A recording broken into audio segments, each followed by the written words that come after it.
Tudo bem, meus amigos, agora sim. Vamos lá fazer a oração com a Bíblia aberta já, o slide aberto, estamos prontos para iniciar. Oremos então. Senhor nosso Deus, nosso Pai, muito obrigado por estarmos aqui nessa noite, iniciando essa classe bíblica, onde nós vamos estudar a respeito das profecias de Daniel e Apocalipse. Muito obrigado, Senhor, pela oportunidade que o Senhor me dá de poder estudar a Bíblia com todas essas pessoas. Obrigado porque o Teu Espírito tocou nelas e elas sentiram o desejo de estar aqui, aceitaram o convite, entraram lá no grupo da classe bíblica e agora estão aqui para acompanhar essa mensagem. Peço que eu abençoe cada uma delas e aqueles que vão acompanhar depois por meio do YouTube também ou do áudio, que o Teu Espírito esteja com eles, abra os nossos corações, Senhor, para recebermos a Tua mensagem para a nossa vida e também nos dá entendimento, inteligência, sabedoria, nos dá concentração para que nós possamos entender tudo que será estudado nesse momento. Perdoe os nossos pecados. Fica conosco, Pai. Nós te pedimos essas bênçãos no nome de Jesus. Amém. Ok, meus amigos. O tema da primeira aula é Entendendo a Profecia de Daniel 2. Então, nós vamos estudar essa profecia. Daniel, capítulo 2, ele contém a história dos impérios antecipada.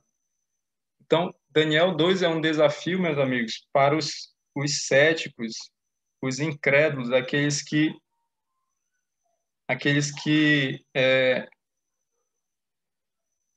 que são críticos da Bíblia.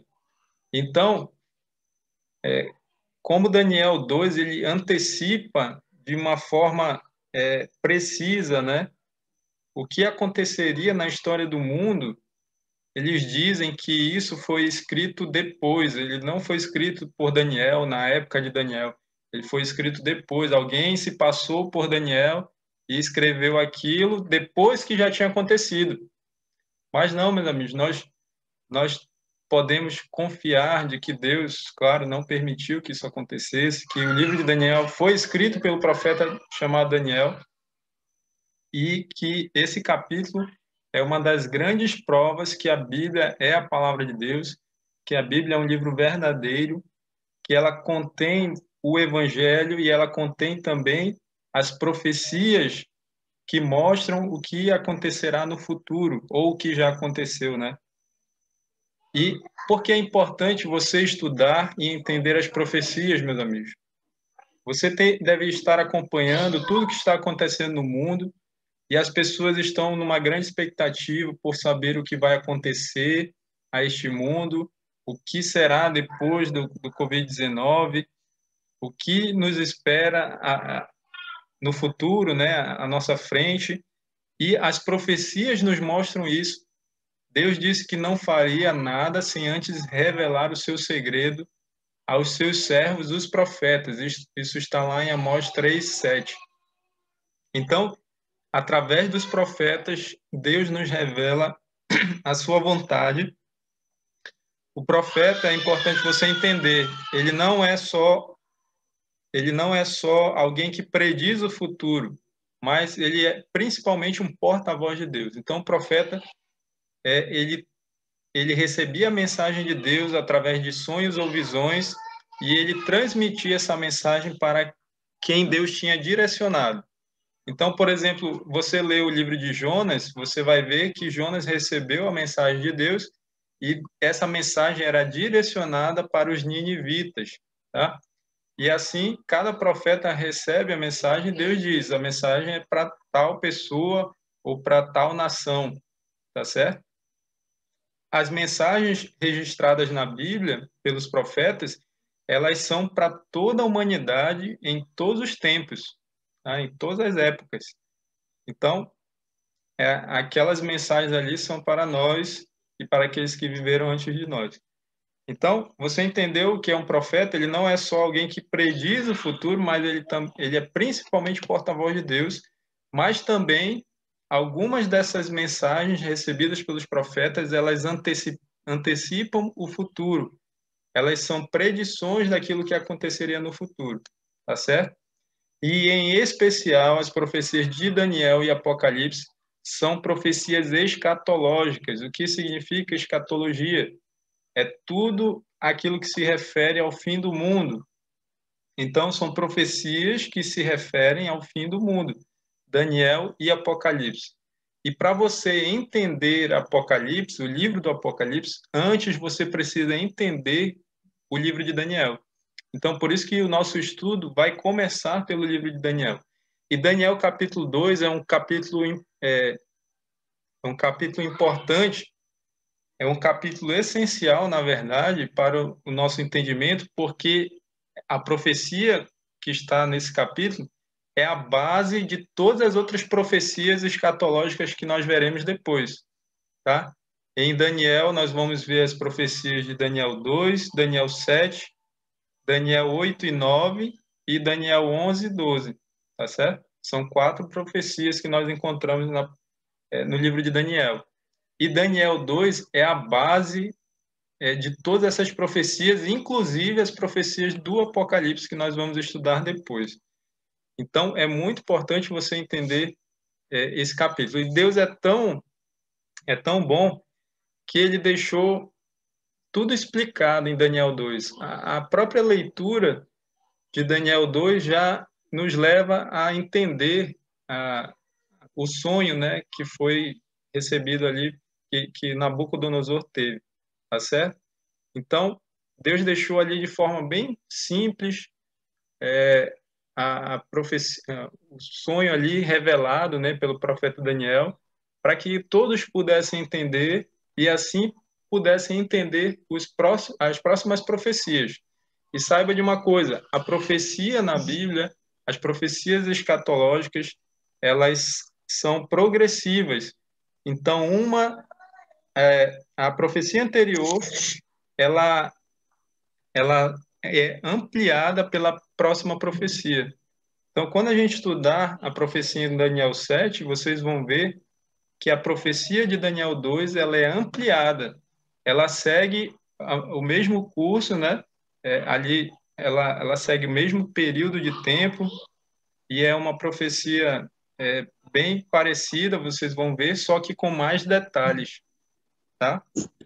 E outra coisa importante é saber que a profecia de Daniel 2 e as próximas que virão, elas vão do tempo de Daniel até ao tempo do fim, até o fim do mundo. Você quer saber como o mundo vai terminar?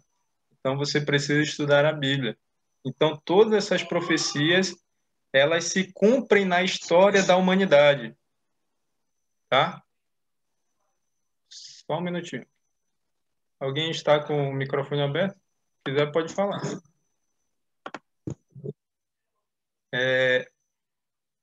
Nós tivemos mais pessoas entrando aqui. O Valões está aqui, seja bem-vindo, tá? Então, meus amigos, então existe 3 formas de entender as profecias, mas apenas uma é a correta. Uma é a forma preterista, a outra é a futurista e a outra é historicista. A preterista é o entendimento de que todas as profecias se cumprem no passado. Então, você pega todas as profecias de Daniel e Apocalipse e diz que elas se cumpriram no passado. A futurista, como o nome já diz, ela joga para o futuro. Todas as profecias escatológicas, elas vão ter o seu cumprimento no futuro, e parece que esse futuro nunca chega. Mas a própria profecia de Daniel 2, ela já nos mostra que o método correto é o método historicista. O que é o método historicista de interpretação profética?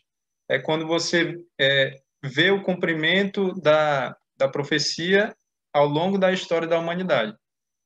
E você vai ver isso aqui em Daniel 2. Então, Daniel 2 já nos mostra que o método de interpretação correto das profecias é o método historicista, não o preterista e não o futurista. Ok? E você vai ver que todos os as próximas profecias, nós vamos usar o método historicista, nós vamos ver a profecia se cumprindo ao longo da história. Tá bom, meus amigos? Vamos lá? Continuando aqui. Então, a profecia de Daniel, capítulo 2, ela contém mais de 2.600 anos de história, porque ela vai mais ou menos do ano 600 antes de Cristo até os nossos dias hoje. Nós estamos agora em 2021. Você soma aí 2021 mais 600, né? 600 anos antes de Cristo, e aí você vai ter mais de 2.600 anos de história. Então, veja como a profecia cobre todo esse tempo, meus amigos. É bastante tempo, né? Mais de 2 milênios é o tempo que essa profecia cobre, e ela vai até a volta de Jesus, como nós vamos ver daqui a pouco.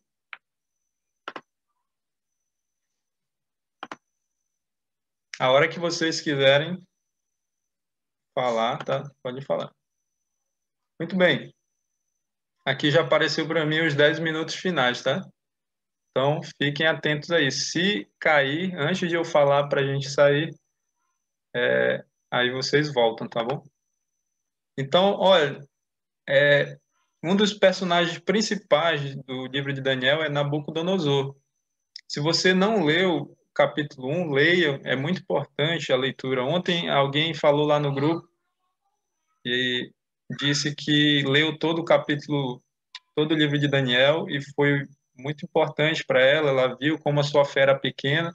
E é isso mesmo, o livro de Daniel é um livro que nos ajuda a, a, nos dá vários exemplos de fé, né?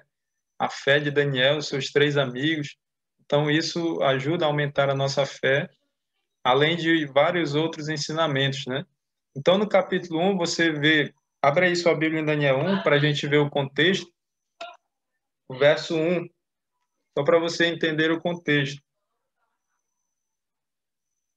Verso 1 e 2 diz assim, ó, no terceiro ano do reinado de Jeoaquim, rei de Judá, veio Nabucodonosor, rei da Babilônia, a Jerusalém e a sitiou. O Senhor lhe entregou nas mãos a Jeoaquim, rei de Judá, e alguns dos utensílios da casa de Deus. A este levou-os para a terra de Sinar, para a casa do seu Deus, e os pôs na casa do tesouro do seu Deus. Então, Daniel começa assim. Nabucodonosor II, filho de Nabopolassar, que foi quem deu origem ao Império Neobabilônico, nós vamos falar depois, ele sitia, ele cerca Jerusalém e toma Jerusalém. O interessante é que o verso 2 diz que foi o Senhor, foi Deus quem entregou Jeoaquim, rei de Judá, nas mãos de Nabucodonosor, o que mostra que quem está no controle da história da humanidade é Deus, e isso nós vamos confirmar na profecia de Daniel 2. Então, Daniel e outros judeus foram exilados, foram levados cativos para a Babilônia. E aí você continua ali a leitura e vê que 4 desses hebreus, né, ou desses judeus, se destacaram ali em Babilônia. Por quê? Porque foram fiéis a Deus. Começando com o seu regime alimentar.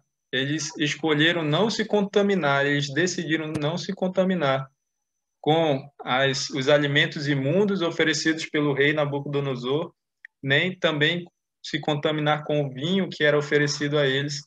Então, eles ficaram sendo alimentados com legumes e água, e no final dos 3 anos, primeiro foi feito um teste de 10 dias, né?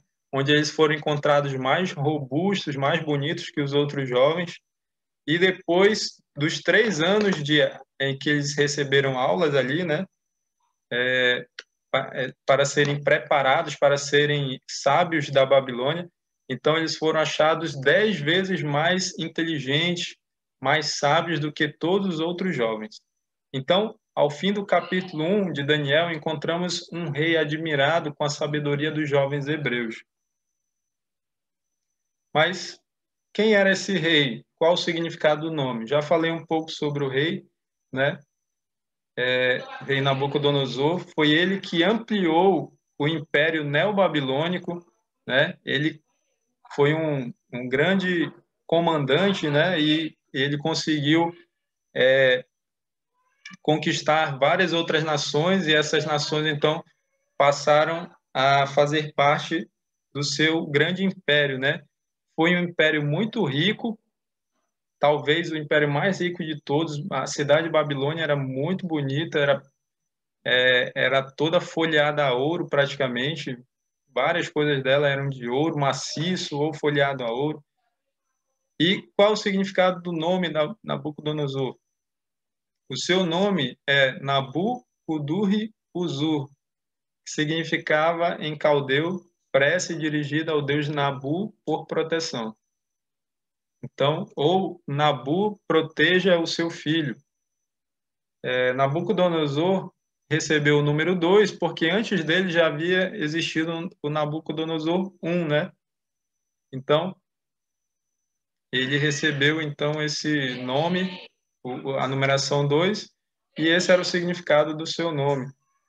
Então, os nomes caldeus, né, ou babilônios, é a mesma coisa, é sinônimo, caldeu, babilônio, o babilônico, né, eram ligados às suas divindades, tá? Assim como dos judeus também eram ligados ao Deus verdadeiro. Nós vamos. E olha só o que diz Jeremias 27:6. Agora eu entregarei todas estas terras ao poder de Nabucodonosor, rei da Babilônia, meu servo, e também lhe dei os animais do campo para que o sirvam. Então, vejam, Deus, através do profeta Jeremias, disse que entregaria várias nações a Nabucodonosor, o que mostra que Nabucodonosor não conquistou essas nações apenas por ser um ótimo estrategista, mas porque Deus entregou essas nações nas mãos dele. Deus usou Babilônia como instrumento de juízo sobre aquelas nações, porque inclusive o seu próprio povo, né, o povo judeu, o povo de Israel, por quê? Por causa dos seus pecados. Então, Deus usou Babilônia como instrumento de justiça, para executar o seu juízo sobre essas nações que receberam um tempo de graça, um tempo de misericórdia, mas que não se arrependeram de seus pecados, inclusive o povo judeu, que era o povo de Deus. Mas depois, como a própria Babilônia também não se arrependeu de seus pecados, não abandonou a idolatria, né, continuou adorando vários e vários deuses. Eles eram uma nação politeísta, como a maioria das nações antigas, né? Então, a própria Babilônia também sofreu o juízo de Deus. Nós vamos ver dentro dessa profecia de Daniel 2. E Deus chama ele de meu servo, o que mostra que Deus tinha um plano, tinha esse plano para a vida de Nabucodonosor. E aí, meus amigos, nós podemos entender que Deus tem um plano para a vida de todos nós. Agora, nós podemos permitir ou não que Deus cumpra esse plano na nossa vida, tá? Então, você não está aqui por acaso, você não entrou na classe bíblica Verdade por acaso, você recebeu, não sei como, o convite chegou até você, não foi por acaso.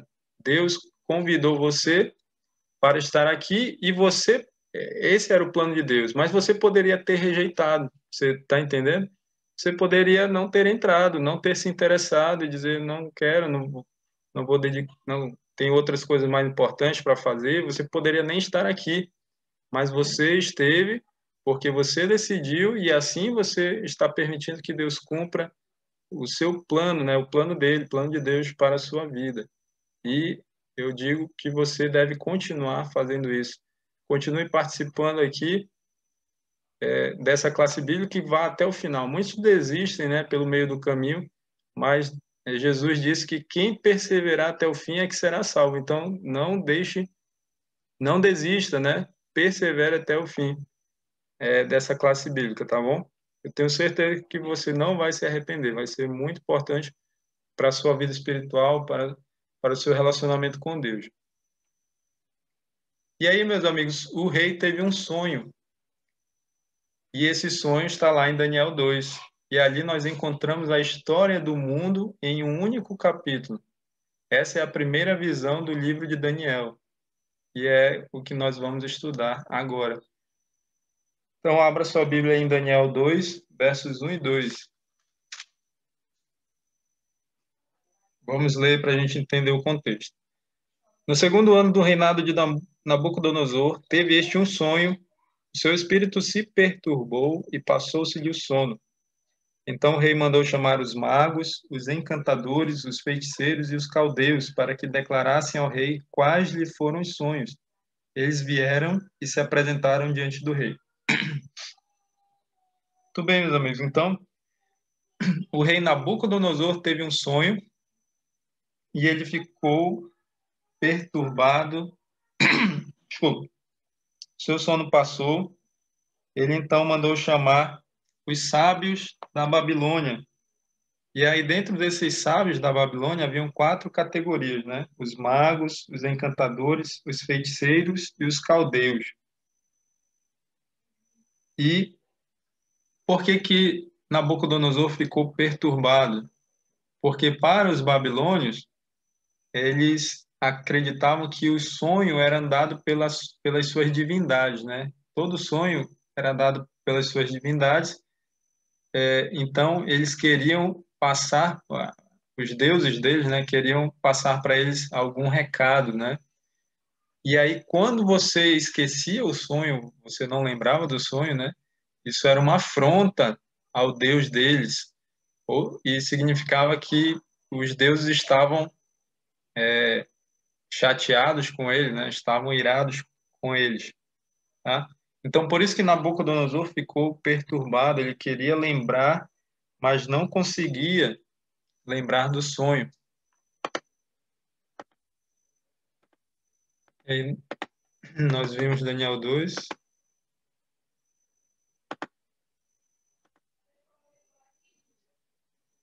Um minuto. Ok. E aí, meus amigos, os magos disseram: olha, rei, é só você dizer o sonho que nós vamos interpretar. E aí o rei disse, no verso 5, você pode acompanhar: uma coisa é certa, se não me fizerdes saber o sonho e a sua interpretação, sereis despedaçados, e as vossas casas serão feitas monturo. Então, o rei queria saber o sonho de qualquer maneira, e ele chegou até mesmo ao ponto de decretar, de fazer um decreto de morte, né? Porque se os magos, né, se os sábios não conseguissem, né, dar a ele, falar o sonho e também a sua interpretação. O rei sabia que se eles conseguissem falar o sonho, eles também conseguiriam falar para ele a interpretação correta. O rei já deveria estar desconfiado que quando ele contava um sonho para eles, eles davam uma interpretação qualquer lá, só para satisfazer ali a vontade do rei. Então veja o verso 11, está aí na tela também. Olha só o reconhecimento dos sábios. A coisa que o rei exige é difícil, e ninguém há que a possa revelar diante do rei, senão os deuses, e estes não moram com os homens. Então os sábios da Babilônia reconheceram que o rei estava exigindo era muito difícil, e ninguém podia revelar ali o sonho do rei, senão os deuses. E eles disseram: os deuses não moram com os homens. Esses homens não conheciam o Deus do céu, meus amigos, o Deus verdadeiro. Esse é o único Deus com D maiúsculo. Os outros todos são com D minúsculo. E apesar de Deus realmente não morar com os homens, né? Ele mora lá no céu, mas a Bíblia diz que nós temos um Deus que é pessoal, um Deus que ele está conosco também, ele está ao nosso lado. Apesar dele morar no céu, mas ele é um Deus que se preocupa com cada aspecto da nossa vida, um Deus que nos ama, que quer o nosso bem, que quer principalmente nos salvar, e que ele disse que está ao lado de todo aquele que se ali se humilha diante dele, né? Todo contrito de coração, Deus diz que está com esse também. Então, esse era o Deus de Daniel e dos seus 3 amigos, né? Ananias, Misael e Azarias, que receberam, todos eles receberam nomes pagãos, né? Depois eu vou enviar lá no grupo os nomes originais e o nome que eles receberam, o nome original e o seu significado, né? O nome hebreu e o que significava, e o nome caldeu e o seu significado, tá bom? Para que vocês conheçam, como uma questão de curiosidade, para que vocês entendam. Mas também tem um aspecto muito importante ali no capítulo 1 de Daniel. Mas, enfim, isso daí eu explico lá no grupo depois, que aspecto é esse. Vamos continuando aqui. Então, o rei decretou ali que se eles não falassem, não dessem o sonho e sua interpretação, todos seriam mortos. Então, leia comigo o verso 12 e 13. Então, o rei muito se irou e enfureceu e ordenou que matassem a todos os sábios da Babilônia. Saiu o decreto segundo o qual deviam ser mortos os sábios, e buscaram a Daniel e aos seus companheiros para que fossem mortos. Olha só, Daniel e os seus 3 amigos, eles faziam parte dos sábios da Babilônia, mas eles não estavam no grupo que se apresentou diante do rei. Então, eles não estavam sabendo do que tinha acontecido. Então, o mistério foi revelado. Vamos ver Daniel 2,19. Então foi revelado o mistério a Daniel numa visão de noite. Daniel bendisse o Deus do céu. Continue a leitura e veja o que Daniel vai, as palavras de Daniel para Deus, né? Como ele bendisse a Deus. Verso 20, disse Daniel, seja bendito o nome de Deus de eternidade a eternidade, porque dele é a sabedoria e o poder. É ele quem muda o tempo e as estações, remove reis e estabelece reis. Ele dá sabedoria aos sábios e entendimento aos inteligentes. Ele revela o profundo e o escondido, conhece o que está em trevas e com ele mora a luz. Então veja aqui nas palavras de Daniel, ao Daniel bendizer o Deus do céu, ele disse que dele é a sabedoria e o poder. É Deus quem muda as estações e o tempo. É ele quem remove reis e estabelece reis. Então aqui Daniel confirma que é Deus quem está no controle da humanidade, meus amigos, da história. E aí ele diz, é Deus quem dá sabedoria aos sábios e entendimento aos inteligentes. Então, se você quer ser sábio, peça sabedoria de Deus, porque é Ele quem dá sabedoria. Se você quer ter entendimento e ser inteligente, peça isso de Deus também. Interessante, meus amigos, é que para Daniel receber o sonho de Nabucodonosor, né, ele teve o mesmo sonho que Nabucodonosor teve, e também recebeu de Deus, ao mesmo tempo, a interpretação. Antes disso, você vê que Daniel se reuniu com os seus amigos para orar. Então, vejam, no momento de crise, Daniel se reúne com os seus amigos e oram a Deus, e Deus atende o clamor deles, Deus atende o pedido deles e concede a Daniel um sonho onde ele vê ali, então, o sonho que Nabucodonosor tinha tido anteriormente. Então, isso fica de exemplo para nós também. Eu queria também comentar a respeito disso, né? A importância da oração, especialmente nos momentos de crise. Então, vamos ler Daniel 2, 36 a 45, a partir do 36. Este é o sonho e também a sua interpretação diremos ao rei.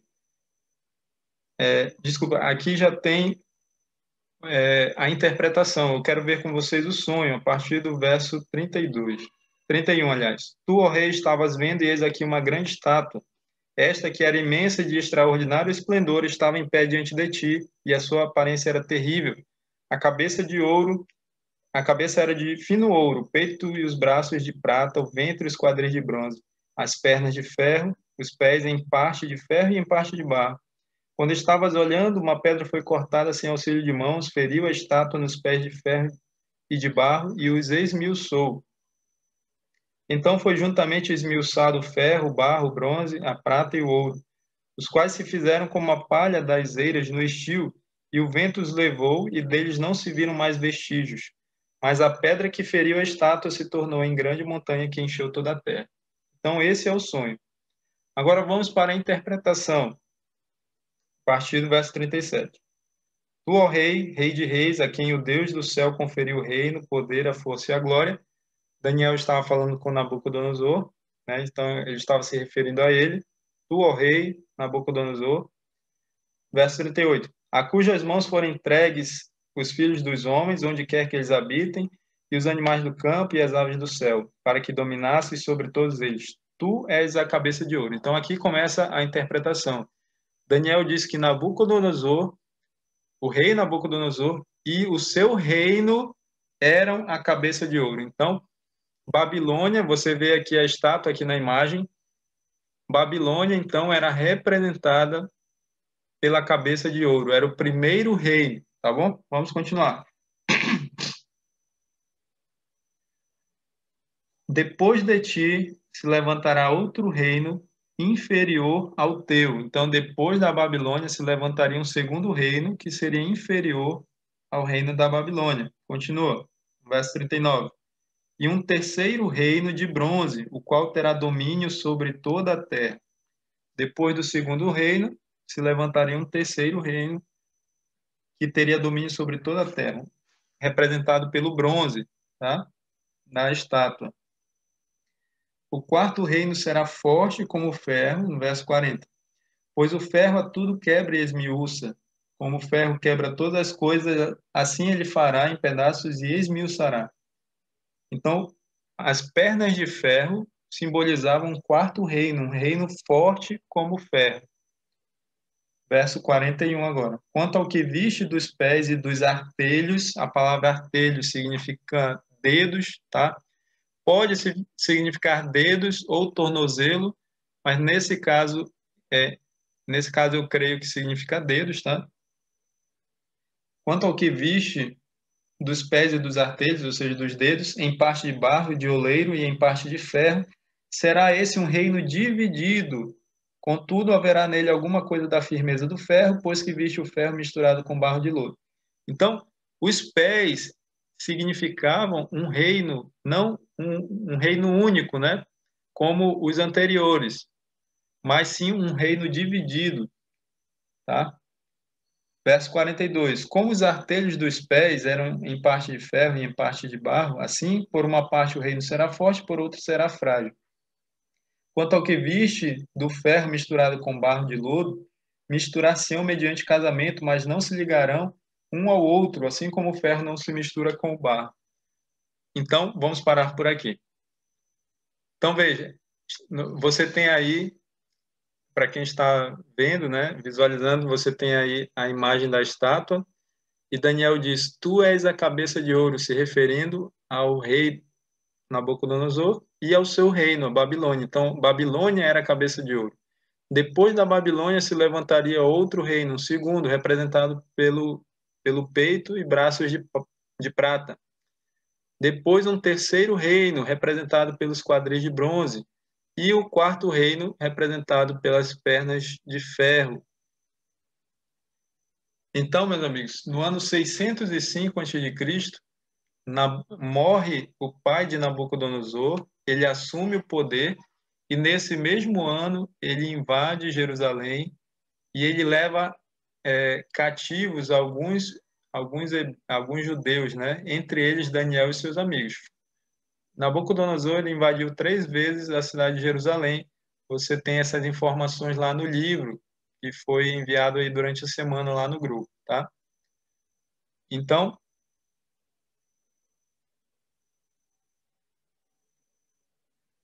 e quando é que findou o reino da Babilônia? Deu início ali no ano 605 antes de Cristo. E você sabe que antes de Cristo a contagem é decrescente, né? Então ela vai diminuindo. A queda de Babilônia você encontra no próprio livro de Daniel, porque Daniel estava presente E nós vamos estudar na próxima quinta, vocês vão estudar com o professor Darcy mais detalhado a respeito desse capítulo. Então, ali em Daniel 5, verso 1, diz que o rei Belsazar, que era neto de Nabucodonosor, o seu pai, chamado Nabonido, foi quem assumiu, né, o reinado, só que ele estava viajando, ele estava em outro país, em outro lugar. Então, quem estava na ocasião, quem assumiu o reinado ali foi o rei Belsazar, que era filho de Nabonido, neto de Nabucodonosor. E então, Daniel 5:1 diz que o rei Belsazar deu um grande banquete a 1000 dos seus grandes e bebeu vinho na presença dos 1000. E o que aconteceu depois? O rei Belsazar mandou que buscassem os utensílios da casa de Deus, que nós vimos lá em Daniel 1, verso 2, dizendo que Deus permitiu que Nabucodonosor levasse alguns dos utensílios da casa de Deus. Então, olha só, o rei Belsazar afronta o Deus dos judeus, o Deus verdadeiro, mandando buscar esses utensílios e utilizando para beber vinho nele, os copos, né, que eram ali da casa de Deus, que eram sagrados. Então, diz o verso 4, Daniel 5:4, beberam vinho e deram louvores aos deuses de ouro, de prata, de bronze, de ferro, de madeira e de pedra. Então, além de utilizar os utensílios sagrados da casa de Deus, eles ainda adoraram ali, né, deram louvores aos seus falsos deuses. Interessante que esses falsos deuses eram feitos dos mesmos materiais, né, que Deus usou ali no sonho de Nabucodonosor, né? Ouro, prata, bronze e ferro. E então, meus amigos, Deus envia uma mão, essa mão escreve na parede e ninguém sabia interpretar. Novamente, os sábios são chamados, mas ninguém soube interpretar o significado daquela escritura. Então, quem é chamado novamente? Daniel é chamado novamente para dar a interpretação. O verso 24 e 25, então da parte dele foi enviada aquela mão que traçou esta escritura. Esta, pois, é a escritura que se traçou. Mene, Mene, Tekel e Parsim.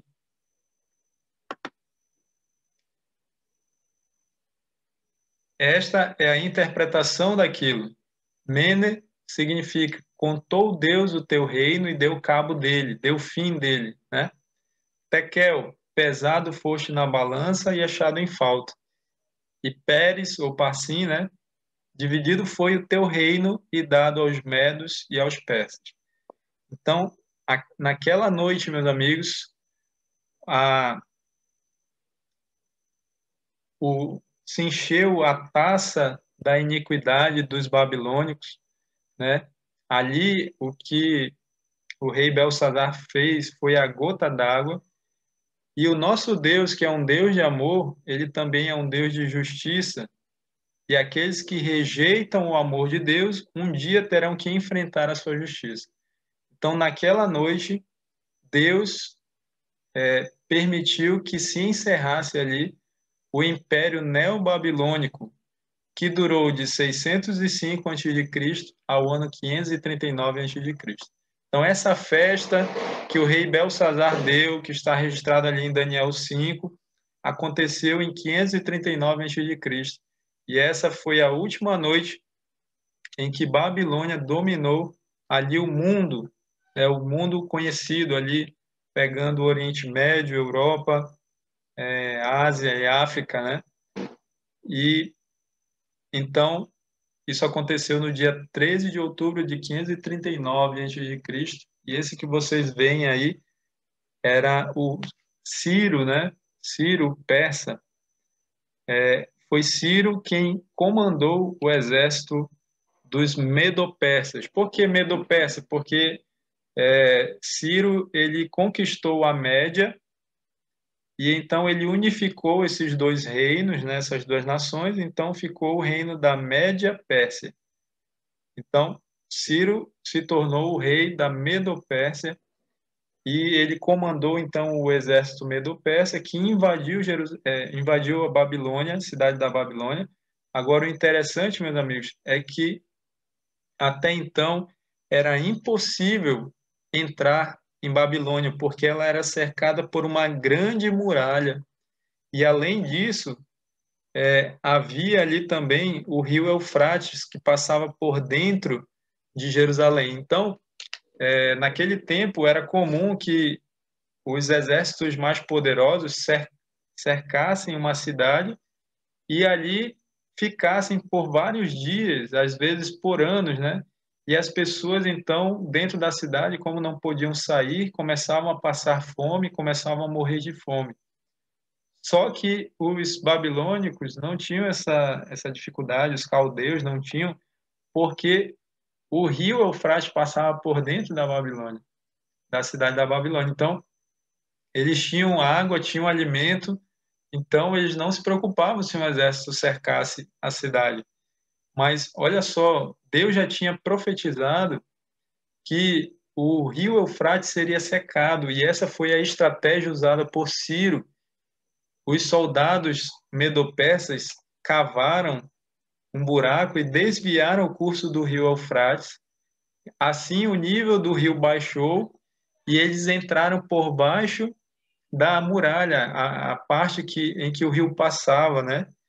E assim, exatamente naquela noite de orgia, né, que o rei Belsazar estava dando aquela festa para 1.000 pessoas, foi que os medo-persas entraram, pegaram os babilônicos de surpresa e conquistaram a Babilônia, dando início aí ao Império Medo-Persa, a partir do ano 539 a.C., e foi até o ano 331 a.C. Então, o segundo reino, meus amigos, o próprio livro de Daniel nos mostra quem é o reino de prata, representado ali pelo peito e braços de prata da estátua. Foi o Império Medo-Persa. E depois dele vem os quadris de bronze. Quem é o quadril de bronze, né? Qual é esse reino que iniciou no ano 331 a.C.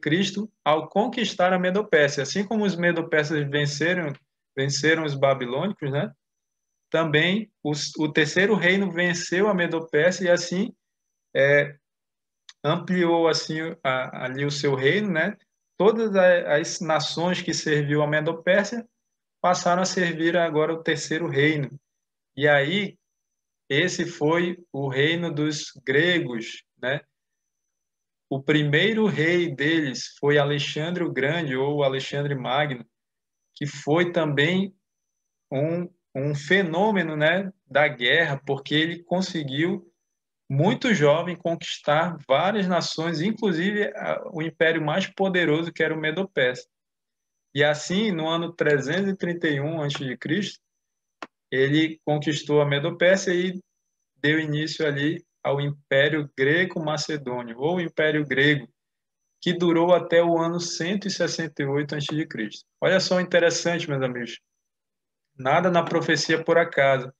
Vocês estão vendo aí esses soldados gregos sentado no cavalo está aí Alexandre o Grande.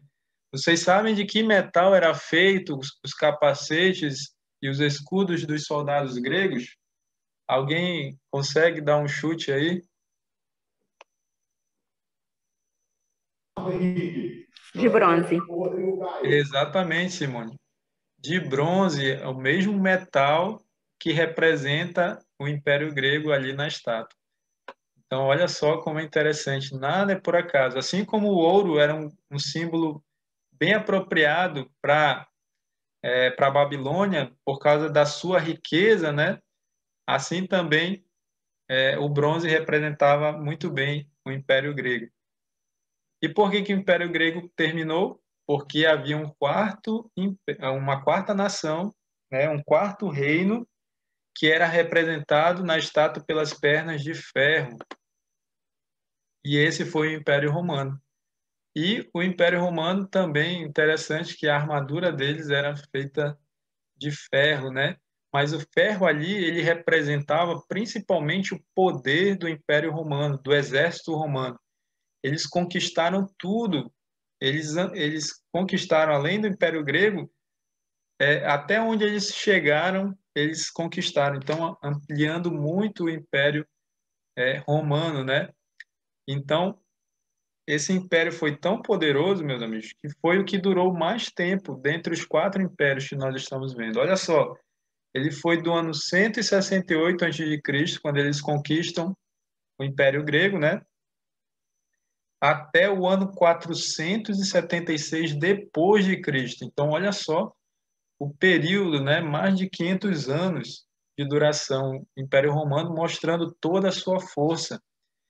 Quando Jesus nasceu nesse mundo, qual era o império que existia na época?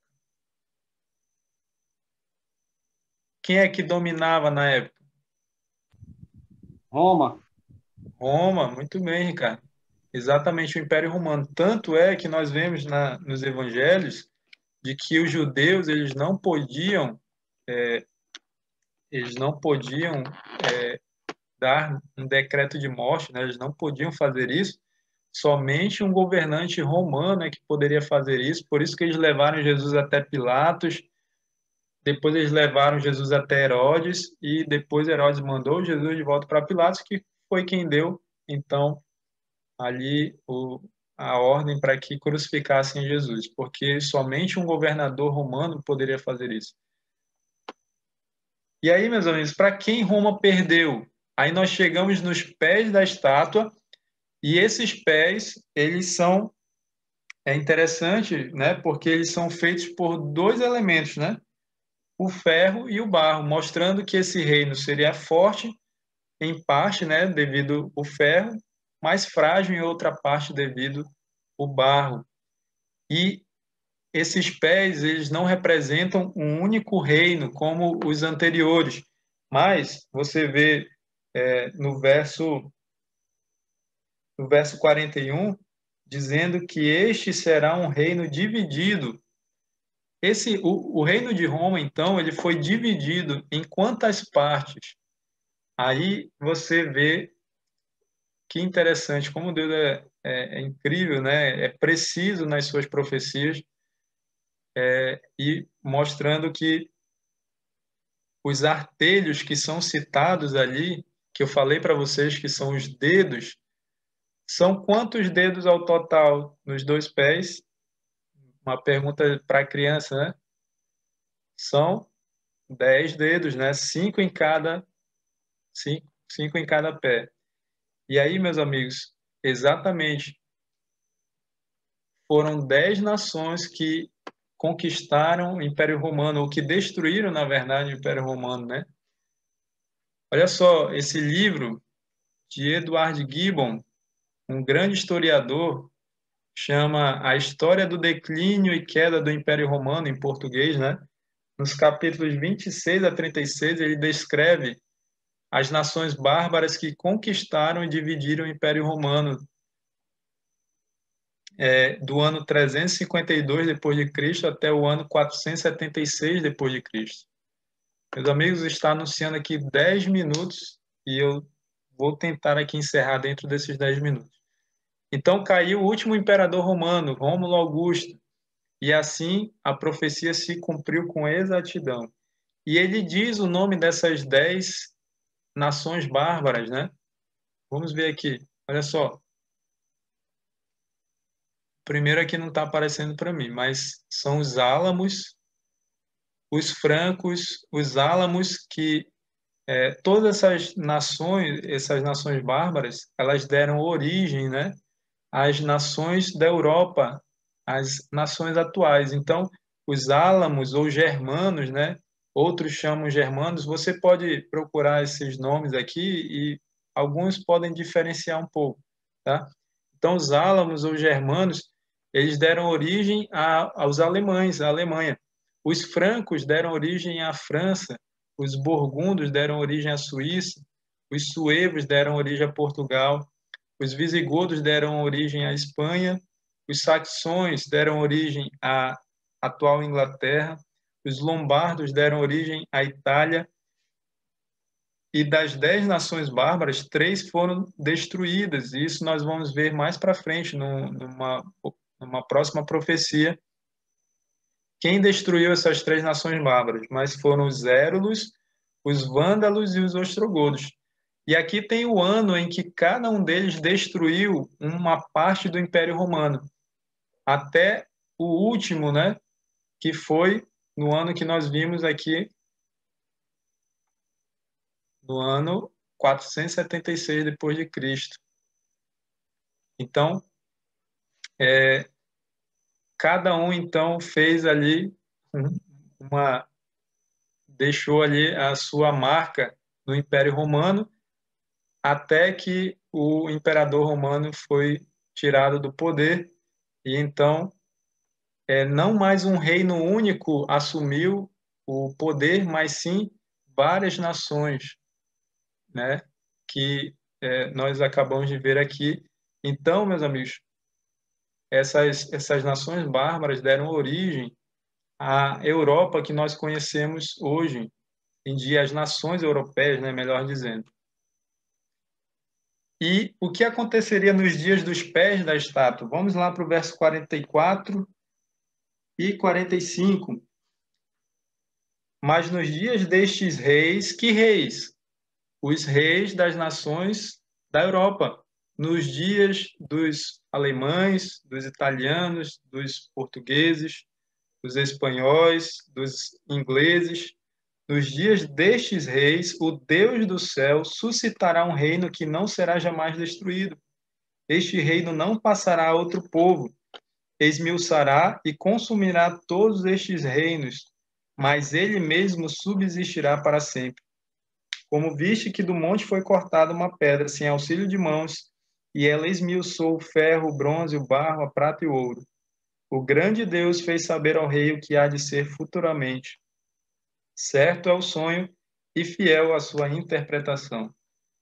Então, meus amigos, é assim que a profecia é concluída. Eu preciso concluir também essa mensagem. Então, veja, em que parte da profecia nós estamos? É isso que você precisa saber. Essa é a parte mais importante. Nós estamos vivendo aqui no verso 44 da profecia de Daniel 2. Mas nos dias destes reis, ou seja, nos dias atuais, hoje, nos dias que nós estamos vivendo hoje, o Deus do céu, o Deus verdadeiro, vai suscitar um reino que não será jamais destruído. Que reino é esse, meus amigos? Esse reino é simbolizado lá no sonho, né? Pela pedra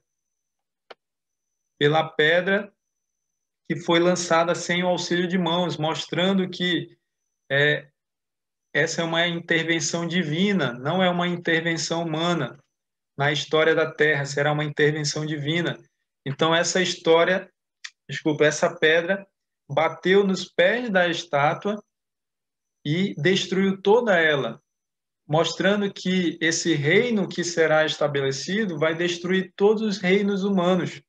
Não mais, depois disso, não mais existirá reinos humanos, mas Deus vai estabelecer o seu reino na terra.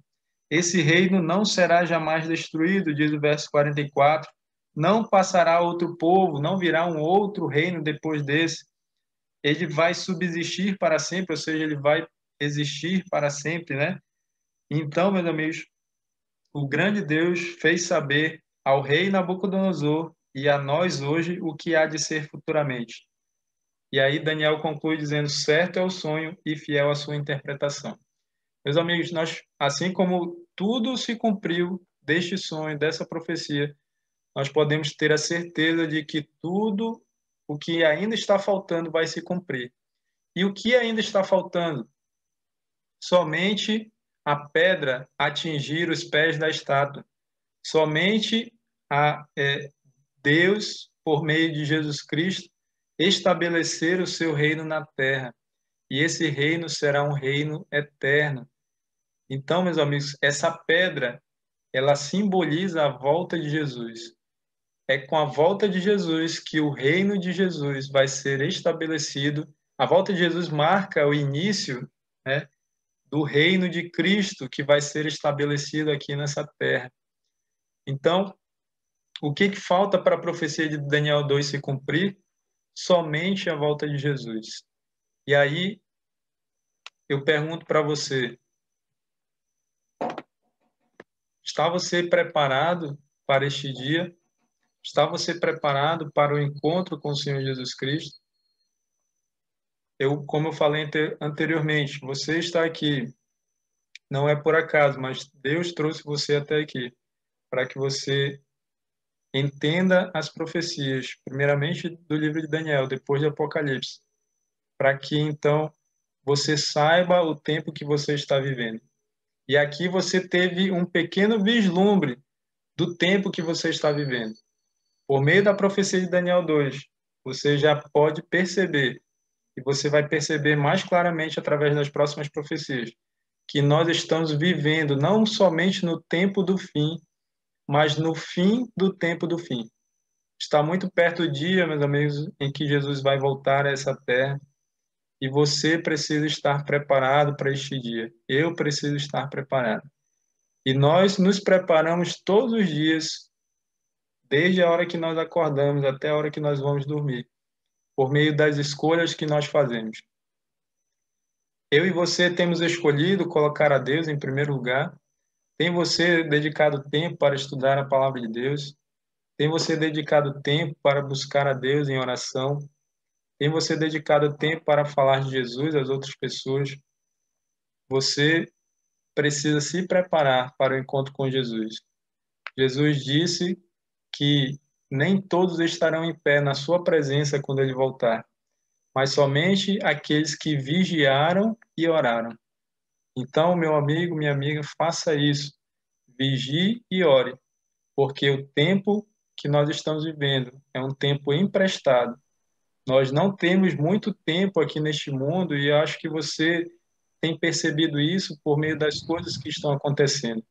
Veja lá a minha mensagem, você vai ver que aquilo que nós estamos vivendo hoje parece ser surreal, mas o que virá depois é muito mais surreal.